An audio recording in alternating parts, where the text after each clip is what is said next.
दोस्तों नमस्कार, मैं दिनेश कुमार। इस खास कार्यक्रम में चर्चा करेंगे ईरान और अमेरिका के बीच इस्लामाबाद में हुई वार्ता में आखिरकार क्या क्या पहलुओं पर चर्चा हुई और आखिरकार ये वार्ता विफल क्यों रही।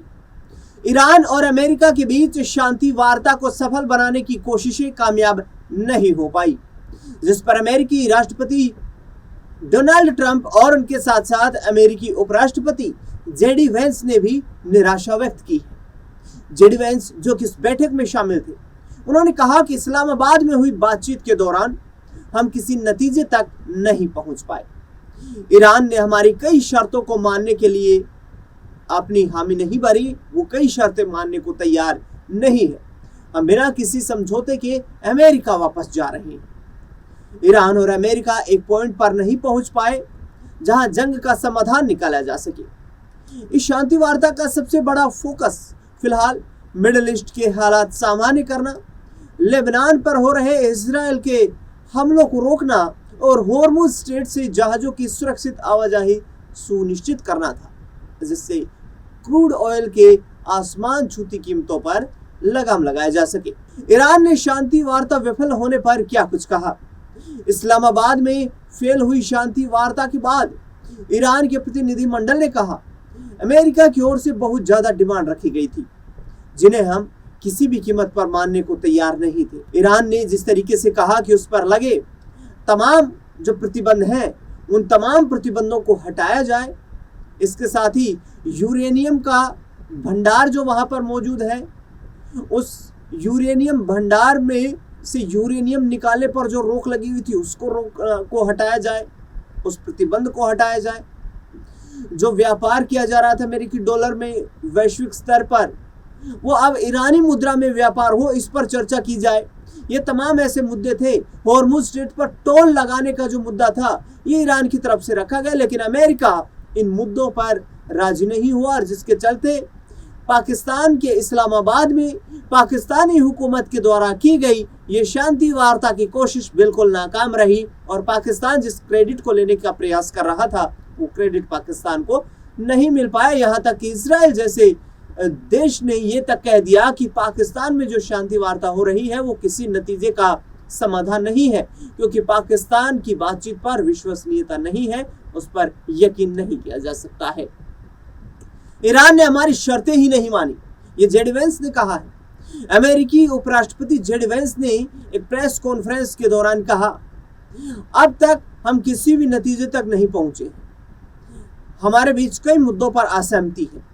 ये बुरी खबर है कि उन्होंने हमारी शर्तें नहीं मानी। जेडी वेंस ने कहा कि ईरान के साथ पहले दिन हमारी बातचीत अच्छी रही, हमने ईरान को बेस्ट ऑफर दिया, लेकिन वो मानने को तैयार नहीं, इसलिए हम किसी समाधान तक नहीं पहुंच पाए और बिना ही कोई हल निकले अमेरिका वापस जा रहे हैं। 21 घंटों तक चली बातचीत विफल हुई, फेल हुई। अमेरिका और ईरान के बीच शनिवार को लगभग 21 घंटे की बातचीत हुई। शनिवार रविवार को इस 21 घंटे की बातचीत में कोई सहमति नहीं बन पाई। अमेरिका की तरफ से उपराष्ट्रपति जेडी वेंस वार्ता की अगुवाई कर रहे थे, वहीं ईरान की तरफ से विदेश मंत्री सैयद अब्बास अरागची और संसद अध्यक्ष मोहम्मद बागेर गालिबफ बातचीत में शामिल हुए। पाकिस्तान की तरफ से उनके प्रधानमंत्री शहबाज शरीफ और सेना प्रमुख आसिम मुनीर बैठक में मौजूद रहे।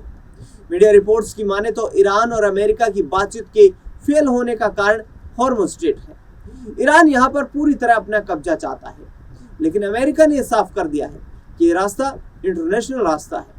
ईरान और अमेरिका दोनों स्ट्रेट ऑफ होर्मुज का महत्व जानते हैं। दरअसल बातचीत फेल होना ईरान के लिए बुरी खबर मानी जा रही है।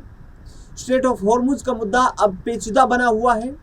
इस बातचीत के बाद अमेरिकी युद्धपोत भी होर्मुज स्ट्रेट पार कर गए हैं। इससे अमेरिका ने स्ट्रेट ऑफ होर्मुज के आसपास की घेराबंदी की। ऐसे में बातचीत का फेल होना ईरान के लिए बुरी खबर के तौर पर देखा जा रहा है। ईरान बीते 40 दिन चली लड़ाई के दौरान काफी टूट चुका है।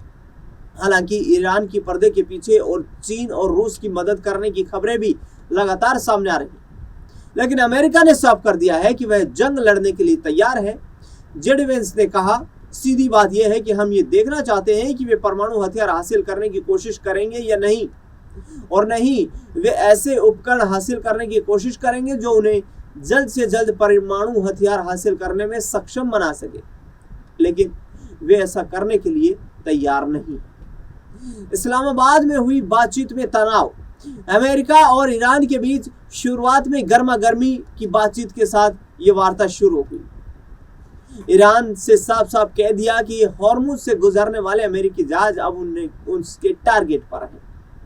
साथ ही ईरान ने अपने फ्रीज एसेट्स, जिनमें $6 अरब भी शामिल हैं, उनको खोलने की मांग दोहराई है। दूसरी ओर अमेरिका की ओर से हॉर्मुज एक अंतरराष्ट्रीय रास्ता है, ये बात कही गई है जिसे कोई नहीं रोक सकता है। जेडी वेंस ने कहा कि अमेरिका इस रास्ते को खुला रखने के लिए हर जरूरी कदम उठाने को तैयार है।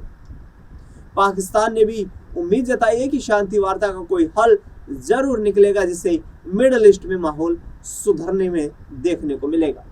यानी कि कुल मिलाकर के पाकिस्तान की मध्यस्थता वाली इस वार्ता में जो कुछ हुआ वो पूर्णतः विफल रहा।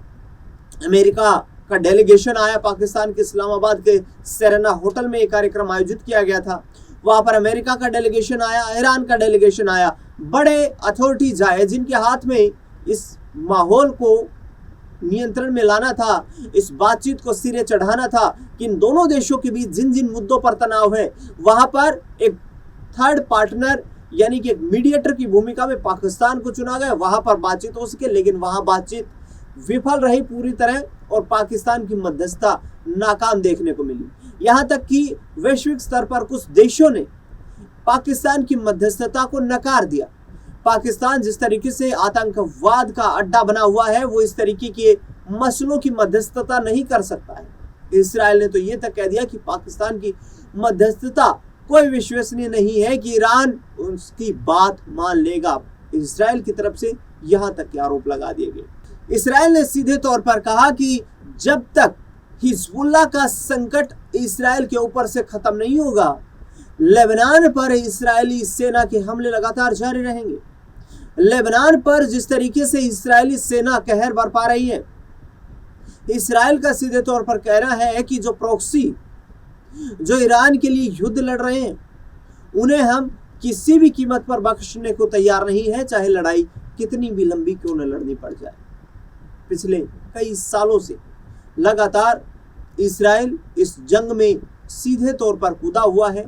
3-4 सालों में ये जंग इस तरीके से भयावह हो चुकी है, जिसमें लेबनान से हिजबुल्लाह जो लेबनान में सक्रिय है, वहां से इसराइल पर अटैक किया जाता है। इसराइल की तरफ से उन्हें रिटेलिएट करने के लिए बमबारी की जाती है, जिससे लेबनान के आम लोग जो हैं वो भी काफी प्रभावित होते हुए नजर आ रहे हैं। लेकिन देखना बेहद दिलचस्प होगा कि आखिरकार ये विफल वार्ता जो हुई है, इसके बाद क्या अमेरिका इसराइल के ईरान पर हमले तेज होंगे। ईरान का जो इंफ्रास्ट्रक्चर तबाह हुआ है, उसको लेकर डोनाल्ड ट्रंप ने भी कहा है कि उनके पास ना तो कोई मिलिट्री पावर बची है, यानी कि नेवी एयरफोर्स जो है वो पूरी तरह खत्म हो चुकी है। यहाँ तक कि ये भी कहा जा रहा है कि उनका हथियारों का डिपो जो है वो खत्म हो चुका है, हथियारों का जखीरा जो है वो तबाह हो चुका है। ईरान के पास लड़ने के लिए कुछ भी नहीं है। लेकिन कुछ वैश्विक स्तर के जानकार ये भी बता रहे हैं कि ईरान को रूस और चीन से पर्दे के पीछे से मदद भी मिल रही है। आखिरकार क्या ये वाकई सत्य है, और यदि सत्य है तो इस मदद के चलते ईरान कितने दिन युद्ध में टिक पाएगा, ये देखना भी बेहद दिलचस्प रहेगा। अमेरिका ने कहा कि ईरान कभी भी युद्ध में जीतने वाली पोजीशन में नहीं है। हम ये चाहते हैं कि ईरान बातचीत के माध्यम से समझौता करे और शांति बहाली में अपनी अहम भूमिका निभाए। देखना दिलचस्प होगा कि आखिरकार ये बातचीत का दौर आगे शुरू होगा या फिर जंग की स्थिति बरकरार रहेगी। इस खास रिपोर्ट को लेकर के आपका क्या कुछ मानना है, वो हमें आप कमेंट बॉक्स में जरूर बताएं। फिलहाल इस खास खबर में इतना ही। देश दुनिया से जुड़ी तमाम बड़ी खबरों के लिए देखते रहिए